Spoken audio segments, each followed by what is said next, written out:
CHATS here at SMITHEE TV in downtown Toronto with Don Berns, who is a host, godfather of the rave scene, actor, voice actor. What inspired you to get into this business? Well, it all goes back to when I was a child. I was a radio fan when I was growing up in Connecticut. And long story long, I found myself one day, about 2 weeks before I went off to university, I found myself driving near where my hometown station was. And I thought to myself, I wonder what a radio station looks like. I was so close. I drove over, I walked in the lobby. It just so happened that the studio had a window that faced on the lobby. So I'm standing there in the lobby and I'm watching the DJ on the air. This guy comes up to me and says, "Do you have an appointment?" I said, "No." He said, "We'll have to leave." 2 weeks later, I was at Brown, which is where I went to school, Brown University. Yes, I am from the States, by the way. And it was freshman activity day. It was the very first day of freshman week. And all the campus activities were trying to recruit freshmen to get involved. One of them was the campus radio station, which happened to be the next floor up in the student union building where I was. And I said to myself, well, they're not going to throw me out of the campus station. I'm still interested in what a radio station looks like. So I walked up, I stood there, I watched the guy on the air, and subconsciously my plans to be the next Perry Mason. And for those of you who are old enough to remember who Perry Mason is, if not, Google him. My plans to be the next Perry Mason went right out the window, subconsciously. And by the spring of my sophomore year, I was not only on the campus station, running the campus station, but I'd also got my first professional job. And by a series of accidents, I got a job on my hometown station that summer as well. So the summer of 1967, I worked on air professionally in Hartford, WDRC. I didn't want to lose my job in Rhode Island because I needed that job when I came back to school. I needed the money, plus I wanted to continue on, possibly to go into it as a career. So I continued with that job and running the campus station. I recorded a 1-hour show for the campus station that summer as well. So I was on the air at Hartford Monday through Saturday from noon to 5, and then, or Monday through Friday from noon to 5, and then Saturday and Sunday night in Providence, which is 90 miles away, plus the campus show. I figured, but by the end of that summer, if I hadn't gone crazy, I'd found a career. And that's how I got into radio. And what were some of the biggest challenges initially when you started doing this, or were you just a natural at it right from the beginning? Some people will say I was a natural at it, but I've heard tapes of me from back then, and God, I was awful, just awful. The biggest challenge was overcoming my ego. And you know, of course, I'm a sophomore at university. I'm working at 2 different radio stations, one of which is my hometown station, which was to me the biggest thing in the world at the time, even though that was Hartford. And I thought I was the bee's knees. I'd say a certain word that begins with SH, but this is TV. I thought I was the bee's knees. And it took the guy who actually railroaded me into my first job in professional radio when he was a senior and I was a sophomore. It took his comment about something that I thought was very clever on the radio, to me, his comment to me about that being that I was an idiot, to kind of settle me down a little bit, because I really respected him. Yeah. Still do, although he's been out of the business for years. But it took that, you know, getting over that ego was the first thing. And then realizing, then the next wasn't really a challenge, it was just realizing that I had to keep my ears and my eyes open and watch everything and everybody to become successful in my chosen career, and to learn. The day I stopped learning is the day that, and having fun, was the day that I got out of the business. So you think that it's very important to stay current and excited while you have the job? Well, back then, especially when you're starting, you need to learn all aspects of radio. You need to learn what makes a good commercial, what makes a commercial sound good. Not only the sound of the commercial, but your voice. What can you do with your voice? I didn't learn decent mic technique till I'd been in the business for about 4 or 5 years. And somebody said, you know, you need to get really close to the microphone and not be afraid of it, because then you can do more things voice. You need to keep your earphones cranked up loud so you can really hear yourself. I go into to record commercials now, and I'm shocked at how often the earphones are so low that you couldn't possibly hear anything. If you don't hear what your voice sounds like, you can't really perform to the best of your ability. Now, one of the other things I learned, that one of the most valuable lessons I ever learned, was when I was in Dallas. I was working in Dallas in 1976, 75. And I was hired to do a commercial for Chuck Bloor, who is an internationally renowned producer. He had been in radio, and then he opened his own production company in LA. And I went into one of the big jingle studios. Dallas was the home of Pam's and something else, TM, I think. Anyway, they made jingles for radio stations. And I'm all alone in this. This was the day of massive studios. And nowadays with the equipment, you don't need that. But back then, massive. I'm all alone in the middle of this massive studio. There's a mic stand with a script on it. Chuck Bloor is like 3 miles away in the control booth over there, and he hits the intercom and he says, "All right, read the commercial." So I read the commercial, and he says, "All right, now turn it over and tell me what it said again." I go, "What?" He said, "I want you talking to me like you are now. I don't want you being an announcer reading off that paper." That was probably the most valuable lesson I ever learned in voiceovers. And after that, it became a little bit more easy to get them. After that, it became when I auditioned for theater. I started doing theater in Buffalo, by the way, community theater. And often I hear, "Nah, gee, you sound too much like you do on the radio." I don't want people thinking that when they're hearing you on stage. But after the lesson I learned in Dallas, it was so much easier to audition for shows and then to be in shows and create a character who didn't sound like me on the air. And you have to remember, back then in Buffalo, and especially in Buffalo, the station I was at, which was a powerhouse station, I was relatively popular. People knew who I was. It wasn't until I got to Toronto in 1985 that the passion for radio became so evident again that people would recognize me because of my voice a lot. Wow, interesting. Yeah. Shifting gears a little bit, okay. You have also been called the grandfather of the rave scene. How did you get into that, and what really makes the rave experience so dear to your heart? Okay. First of all, the Godfather is what they call me, not the grandfather. Oh, did I say grandfather? I'm sorry. That's okay. It's subconscious, I understand. But I would say that is more of an appropriate moniker than the Godfather. Interestingly enough, this came up recently in a thread about something that I was doing. I think it was a rare Dr. Trance appearance on Boxing Day this year. And somebody said, "Well, he's not really the Godfather of the scene. He just calls himself that." Well, no, other people have called me that, and I found it endearing. So I actually had that put on what passes for my website.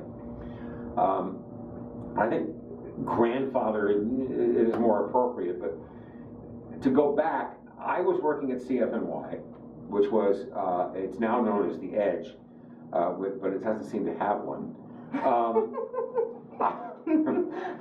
Oh yeah. I was working at CFNY. One of the guys I was working with is Chris Shepard. Chris is very plugged into everything that's going on in the underground in Toronto with dance. He started out as an alternative DJ for the CFNY Video Roadshow. And he became very successful with that, and then he got plugged into the Chicago Acid House scene and the rave scene out of Manchester, England. And he started playing this stuff on his shows, all different, whatever, he was really, this guy was really edgy on the air. He may have a reputation now for being something else, but I'll tell you something, back then, if he said something was happening at street level, you listen to him. And one day he came to me and he said, "Look, I want you to come with me to this place on Richmond Street." I thought he had something to do with the actual space. He didn't. He actually was the co-owner of the laser beam that they were using in there, but that's, anyway. He said, "I want you to come down and experience what's going on there." So I said, "Sure." At the time, I was hanging out at one of the few clubs I ever hung out at. It was Catch 22, which was an underground industrial sort of club on Adelaide Street. So Saturday night I'd go there and I'd hang out there and listen to Craig Bizak playing industrial and some pretty hard techno beats. And then I would go over to 23 Hop, which was 318 Richmond. And a group of these guys from Scotland were throwing what eventually, well, I guess what could be called Toronto's first raves. But they weren't warehouse raves. It was just this spot, this gathering spot that was licensed. They had a little bar that they could close down if the cops showed up after hours. The whole deal. It was in an elevator, so it was easy. This building is gone now, so I can say all this stuff. Actually, it became the Joker years later, and now I think it's Much Music or Chum or something. Maybe not. They're all the buildings look alike. Anyway, is that? Can you say that all the buildings look alike? I don't know. I'm not PC. So I went down to this place and I walked in and I was just flabbergasted. The music was extraordinary. Now I never lie. I mean, disco was okay, but I was never a big fan. But I was a fan of what we were playing on CFNY. That was Eurobeats and industrial, and you combine that with a little bit of house music, which is disco, and you came up with this whole new music called techno. And just songs that were just, I mean, they just blew me away. And in this atmosphere, very minimalistic atmosphere, very dark. There was, as I mentioned, the laser was happening. The people were fantastic, although for some reason the wives and the girlfriends of these Scottish guys took a liking to me and they would talk to me all night. But with the music blaring so loudly and their Scottish accents, I could never understand a word they said. Oh yeah, it's good to see you too. One of those guys is Mark Oliver, by the way, who's still very strong and popular in Toronto. So this was my introduction to the music and the scene, the people who were bright, they were fun-loving, they were all there to really get off on the music. They didn't care what you wore, they didn't care what your sexuality is, they didn't, you know, there was a whole thing of communal, there was a communal feeling going on there. It was really nice, but it wasn't until I experienced my first actual warehouse rave that whole thing kicked into high gear. So we flash forward, this is the fall of 1981. Late fall into New Year's Eve, there was a guy named Alex of London who was was the first to actually throw the warehouse parties in Toronto. The warehouse techno parties, not the house parties. So how many people could you expect at a warehouse? Well, at this point, you know, 23 Hop was a few hundred people, maybe up to 300-400 people. Warehouse parties in Toronto, at the beginning, you were lucky if you get 500 to 1,000 people. New Year's Eve, not my kind of thing. It just was flat for me. It was very cold in the building. Alex kept trying to get me to drink, and I don't drink. And didn't happen. But I still, you know, I've been hearing about these warehouse parties. Now, my parents used to have a winter. They used to spend the winter in Palm Desert, California, and I used to go out every February to visit them, and then maybe go to LA and hang out for a few days. So on my annual trip out there in February of 1992, I made a point to go to LA and call a friend of mine at Warner Brothers in the dance music department and find out, are there any raves in LA? I really want to experience a warehouse rave. He says, are there any raves? There's 5 that night in LA. So he hooks me up with a guest list for one. And after, this story is so much fun, I need to tell it. I'm not babbling on, but it's so much fun. I get a location to go to. It's in West Hollywood. So I hook up with a buddy of mine, actually an old radio friend from Buffalo who's living in LA. We go to this address in West Hollywood, and it's a costume shop, and I don't hear any music happening anywhere, but there's a couple of big burly security guards at the door, and I'm thinking, okay, whatever. You go into this place, and all they have is just some people there, and you pay your money for your ticket, or in my case, you give your name, and they give you a piece of paper. On the piece of paper is an invitation to a video shoot, some sort of video shoot, video wrap party for a shoot or something, call this number. This is the days before cell phones, but there just happened to be a payphone right outside the shop. Call the number, get a recorded message. If you have an invitation, please bring it to this address in downtown LA, about 15 miles away. Hop in the car, go to that location, there's a limo. A guy sitting in the limo rolls the window down. Let me see your wristband, which I got when I was on the, show him the wristband, he gives me directions to the party another mile away from there. I'm in the warehouse district somewhere in downtown Los Angeles. This is commitment. Exactly. And I'm saying this party better be good after all this, right? We walk into this party, and like so many other people who went to raves in the early days, especially in the early days, it changed my life. I have never seen such energy, such excitement, such joy of living, of dancing, everything. And it was amazing. This room looked like it might have been a theater at one point. There was a balcony around the main floor. There was a stage. There were steps that looked like concrete steps that looked like there might have been seating at one point. People with laser pens everywhere shooting. I'd never seen a laser pen by that point either. Shooting them everywhere. The music was amazing. The only thing, there was a bar downstairs, and it was only serving water and nitrous oxide and balloons. And there was a cat in a hat. There was a hat rack with all these different kinds of cat in a hat hats that they were selling. That was the only thing on the main floor. Upstairs was about the same thing. The ACT UP, the AIDS awareness organization, had a booth. They were giving out condoms and information and so forth and so on. And there was a small room, and in the middle of the room was just a strobe light going like that, and people dancing to house music around that light. A bunch of chairs, and a bunch of like 3 or 4 outdoor type deck chairs. People sitting on them with these crazy looking glasses that had all these flashing lights all around them. And I started talking to the guy, and he said, well, you know, you pay $5 or $10 and you can sit and wear these for 10 minutes. They're called mind glasses, mind machine glasses or something. Okay, here's my $5. You put them on, and they're strobing these colors at you. So even with your eyes closed, you end up seeing these colors that you never knew existed before. It was right after that they brought them to Toronto. They started using them in Toronto. But the whole idea of going from this place to that place to the other place is something that I brought back from LA in my head. That I said, God, this is amazing. Like the next week, I was at the Factory on Mercer Street, which was another club that played techno music. This one on Saturday nights that played techno. And DJ Ian, who was the DJ there on Friday nights, walked up to me and he said, how would you like to DJ at a rave? We're forming a new company. I found out later he asked me, he asked Shep, he asked James St. Bass from CIUT, and Denise Benson from CKLN, because he wanted the radio presence, because this was a way to promote. James or Ian and his partner, James, were great at that. I said, you know, I've got all these great ideas. I just got back from LA.